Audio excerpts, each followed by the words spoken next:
also why this is like the most boring argument in the world, and I am gonna do this. If Japanese people were white, or if it was Germany instead, I don't think any of these retards would give a fuck. I don't think they would care. I really don't think they would care. That's my hot take on it. But US in our coverage of it here. Yeah. We dropped 2 bombs on Hiroshima and Nagasaki when Japan had no feasible way to win the war. Our Air Force was decimating them.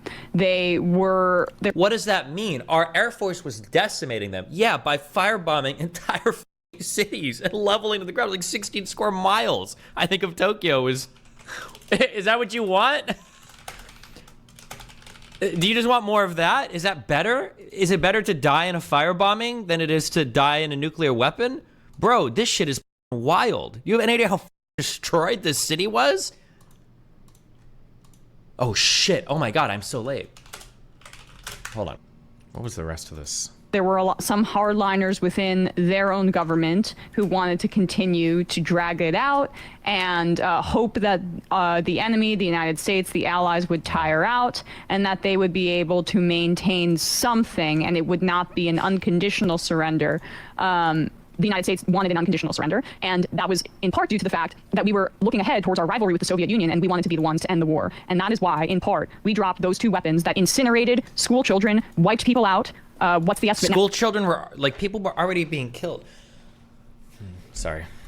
It's a little under 200,000 people killed in Hiroshima and Nagasaki in total. I mean, yeah, you never know how many estimates if there are, but this is from atomicarchive.com. It says 135,000 total in Hiroshima and 64,000 in Nagasaki. And then the radiation poisoning and the health effects that came after it also made their effects known for decades on Japanese communities. They were civilian. Were the radiation effects that bad? My understanding is that the radiation and stuff afterward, how many people, well, we can look it up. How many people cancer Japan atomic bombs? Tumor registries were initiated in 1957 in Hiroshima and Nagasaki during the period from 58 to 99. 7,500 or 7,851 malignancies. The excess number of solid cancers is estimated at 848.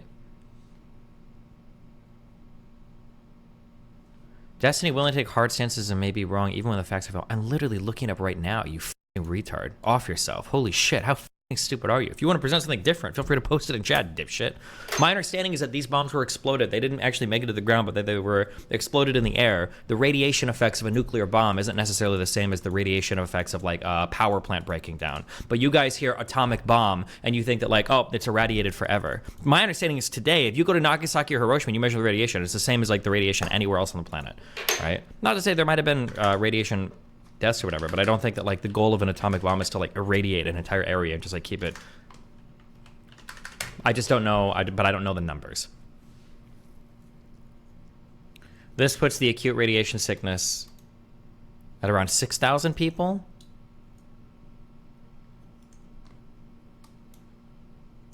What do you say to the argument that the USA should have demonstrated the power of nukes before using it on civilian cities? I don't think we had that many nuclear weapons. I don't think we just had a ton of nukes to throw around.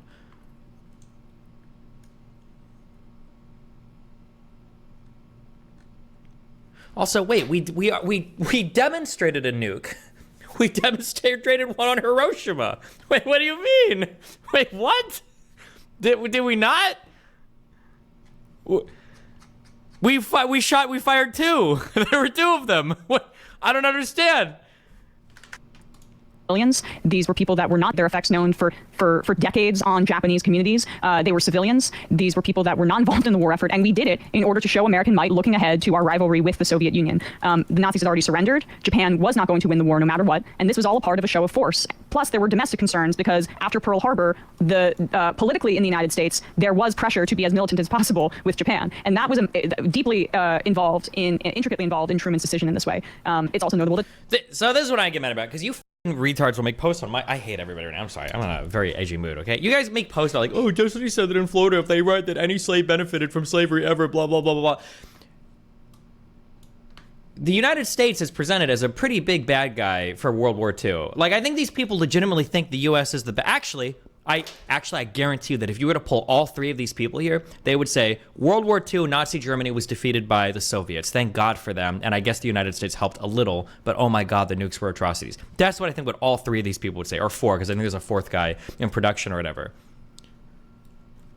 Why does nobody talk about the fucking insane shit that Japan was doing? Why does nobody give a fuck about what? Like, Truman was the one that made the choice, as opposed to FDR, who was no longer alive. Well, on that, again, there's like a lot of like shit online, and Bradley can pull this up. This is from a Roman Helmet guy, a verified check pays for the check on Twitter, and he has this tweet that I put in there.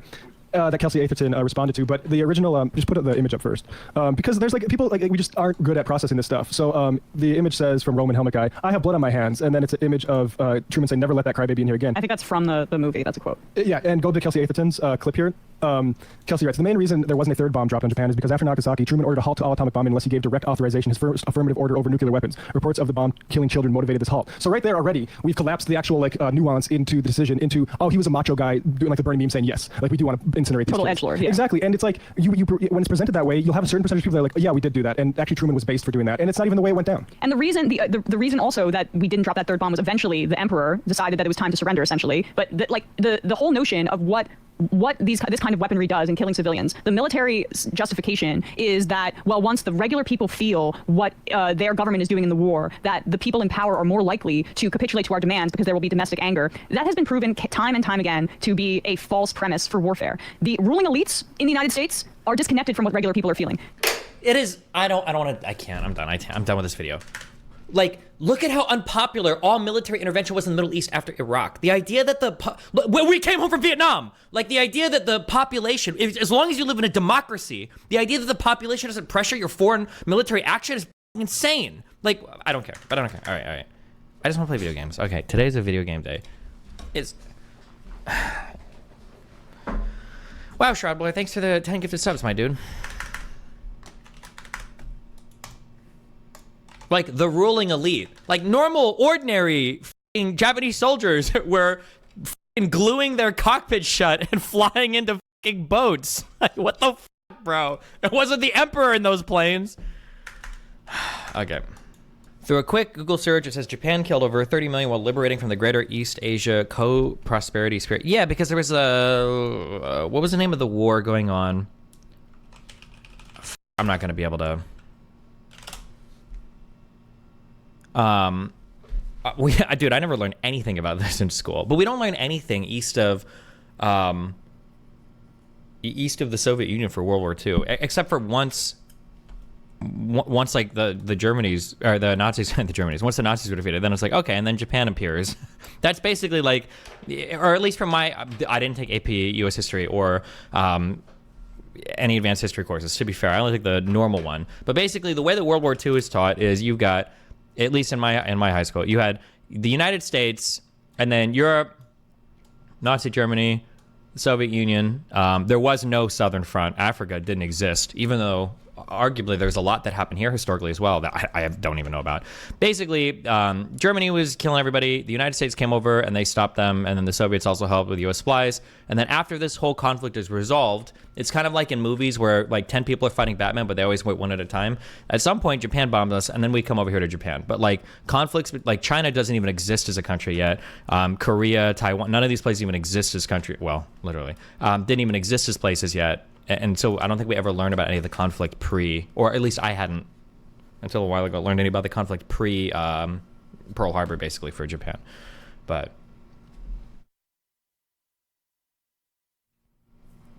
please finish the video. Bro, it's just so stupid. It's just all like America bad. Like their whole philosophy is America bad, America bad, America bad. Like that's all it is, right? Problems with it, but it is good that.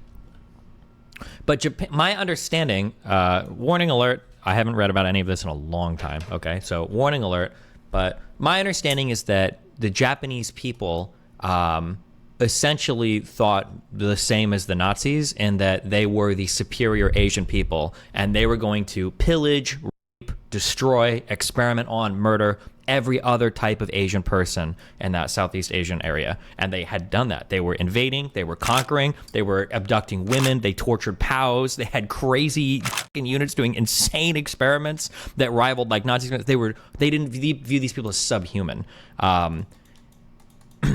Yeah, it was insane. I'm not even sure if, again, I don't even know